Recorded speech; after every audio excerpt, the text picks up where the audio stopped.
cunoscut într-o zi obișnuită, în magazinul meu cu vorba liniștită. O lună întreagă ne-au fost doar cuvinte, la telefon speranțe și dorințe sfințe. Din când în când ne mai vedeam ușor și focul s-a aprins mocnit, dar arzător. Pe 14 în luna lui octombrie, la hramă sat mi-ai zâmbit cu bucurie. Irina, iubirea mea din prima zi, cu tine vreau să fiu oriunde m-aș fi. Prin bine și greu tu mi-ai fost alinare, te iubesc din inimă fără încetare. Pe 15 timid, cu emoție mare, am ieșit cu mașina, cu sufletul în zare. Pe 16, în octombrie curat, ne-am ales pe viață, cu suflet luminat. Pe 16, în luna lui mai, în munții alți, am spus tu ești rai. Te-am cerut cu inima în genunchi și ochii tăi mi-au fost adânci. Irina, iubirea mea din prima zi, cu tine vreau să fiu oriunde m-aș fi.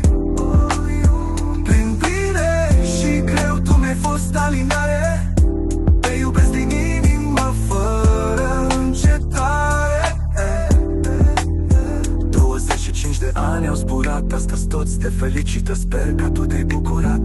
Chiar dacă e greu și nu-i cum ai visat, tu ești comoara ce viața mi-a dat. După acele zile de octombrie senin, am plecat departe, dar totul a fost divin. 2 luni de dor, de lacrimi și răbdare, am trecut cu bine, dragostea e salvare. Irina, iubirea mea din prima zi, cu tine vreau să fiu oriunde m-aș fi.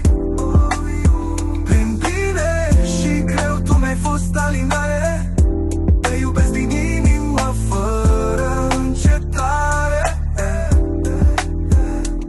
Ne mai certăm, e omenește, dar dragostea noastră nu se oprește.